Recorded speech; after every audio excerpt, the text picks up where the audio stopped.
Joining me now, just back from Vietnam, is the President's National Security Advisor, John Bolton. Ambassador, welcome back to Fox News Sunday.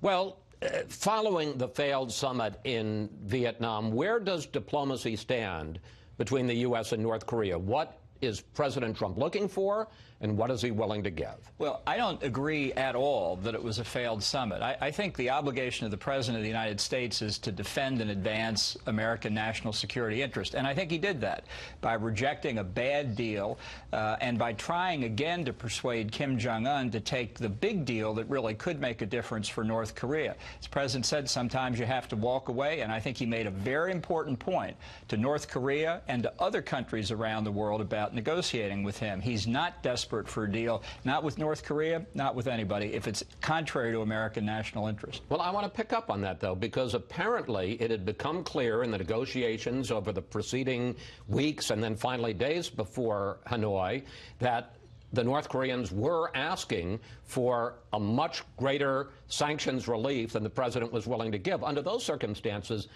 did it make sense to even hold this summit?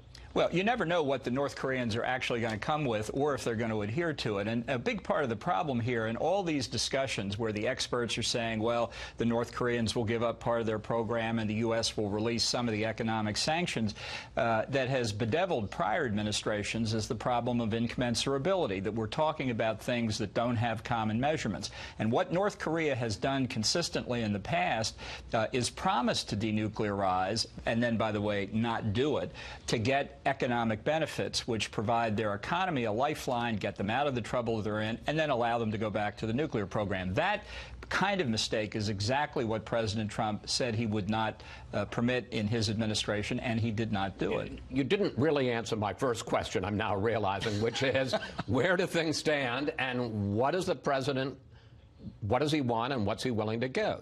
What he has said from the beginning, that North Korea, if it makes a strategic decision to denuclearize, can have the prospect of a very, very bright economic future. The President held that door open for North Korea and Singapore. They didn't walk through it. He held it open for them again in Hanoi. They didn't walk through it. He's ready to hold it open again. No fixed date for a third summit, but he's turned traditional diplomacy on its head, and after all, in the case of North Korea, why not? Traditional diplomacy has failed in the last 3 administrations. He was willing. You would willing. agree it has failed so far with you, too. Well, after 8 months, I mean, he's got a record of 24 years of failure to stop North Korea from making progress on its nuclear program. But would you agree that so far this move with Kim has failed? I don't think we're in any worse shape than they were in past administrations. I think, in fact, we're in a stronger position because the maximum pressure campaign, as it's been called, of putting tighter economic sanctions on North Korea and enforcing those sanctions more effectively is what brought them to this point. And that program of maximum pressure will continue and I think have a real impact on Kim Jong-un. I want to ask you about exactly that, because before Singapore, the President said that he would not accept North Korea as a nuclear power. And here's what you told me last April. Is there any possibility that the U.S. would accept North Korea as a nuclear power and allow them to keep some of their infrastructure? I don't see how that's possible.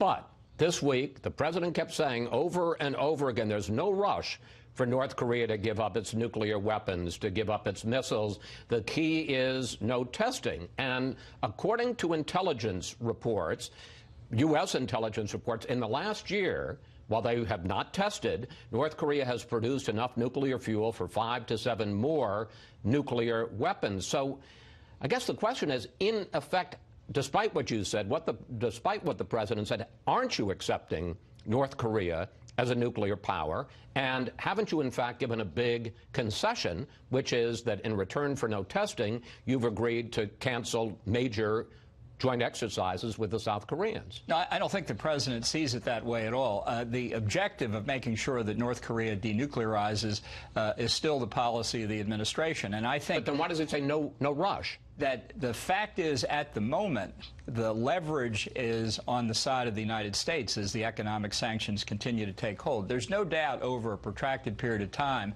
that the time does work in favor of the proliferator, but I think our judgment right now is that time works in the favor of the president's position as North Korea sees the effect of these sanctions taking greater effect. Just briefly, can you give us a little of the mood music? You're in that meeting. You're at that table, you and the President and the Secretary of State and the White House Chief of Staff, Mick Mulvaney, at the same time with Kim and the other people. How did it fall apart? Who said what? Well, I don't think it fell apart. I think the president... Well, all right. How did they end up leaving?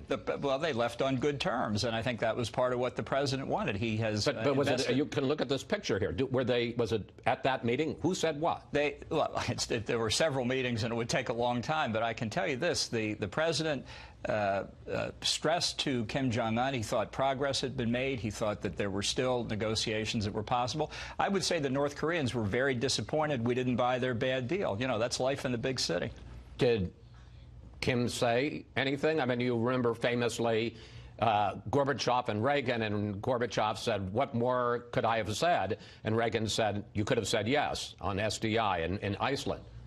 Any moment like that? Well, I think there were several. The president kept saying, take what he called the big deal, denuclearization, make the decision, give up the nuclear, chemical, and biological weapons, give up the ballistic missiles. He handed Kim Jong-un a piece of paper, actually two, one in Korean and one in English, that laid out what we expected there. And in exchange for that, you get this well-placed piece of real estate, as the president judges it from his business experience, that could have an extraordinary economic future. And what did Kim say? He walked away from it. All right. Meanwhile, the president seemed to absolve Kim Jong-un of any responsibility in the torture and death of Otto Warmbier. Take a look. In those prisons and those camps, you have a lot of people, and some really bad things happened to Otto. Some really, really bad things. Why are you? But he tells me that he didn't know about it, and I will take him at his word. Well, the Warmbier family was shocked at that, and so were top Republicans. The blood of Otto Warmbier is on the hands of Kim Jong-un. And the Warmbiers issued this statement. Kim and his evil regime are responsible for the death of our son Otto. Kim and his evil regime are responsible for unimaginable cruelty and inhumanity. No excuses or lavish praise can change that. Question, why did the president take Kim's word that he didn't know? Look, the president has been very clear, both in public and I've heard him in private in the Oval Office, that he considers what happened to Otto Warmbier to be despicable and barbaric. And I think he made that clear in Hanoi and made it clear subsequently. I think the best thing the North Koreans... Let me just interrupt for a second. He says, I mean, I'm going to just read you the quote back again that we just played. Kim tells me that he didn't know it, and I will take him at his word. Yeah. Why did he say that? You know, what he's trying to convey is that he's got a difficult line to walk to negotiate with Kim Jong-un and at the same time demand what I think North Korea would find very much in its own best interest, give us a complete accounting of who was responsible for what happened to Otto Warmbier. That would go a long way to improving relations. But this is not the first time that the president has taken the word of an autocrat over outside evidence. He's not taking the word. He said, "I'm going to take." When he says, "I'm going to take him at his word," it doesn't mean that he accepts it as reality. It means that he accepts that's what Kim Jong-un said.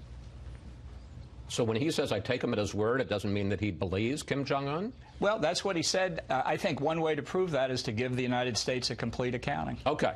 Regardless of it, this is not the first time the president has sided with an autocrat over outside evidence. Here's what the president said about the Saudi murder of Jamal Khashoggi. I hate the crime. I hate what's done. I hate the cover-up. And I will tell you this, the Crown Prince hates it more than I do, and they have vehemently denied it. And here is the president at the Helsinki summit with Putin on whether Russia interfered in the 2016 election. I have great confidence in my intelligence people, but I will tell you that President Putin was extremely strong and powerful in his denial today. Why does the president trust Putin and MBS and Kim over U.S. intelligence. I don't think that's what he's saying. And again, if you take the case of Khashoggi, he and others in the administration have said repeatedly, we want from Saudi Arabia a complete top-to-bottom explanation of what happened.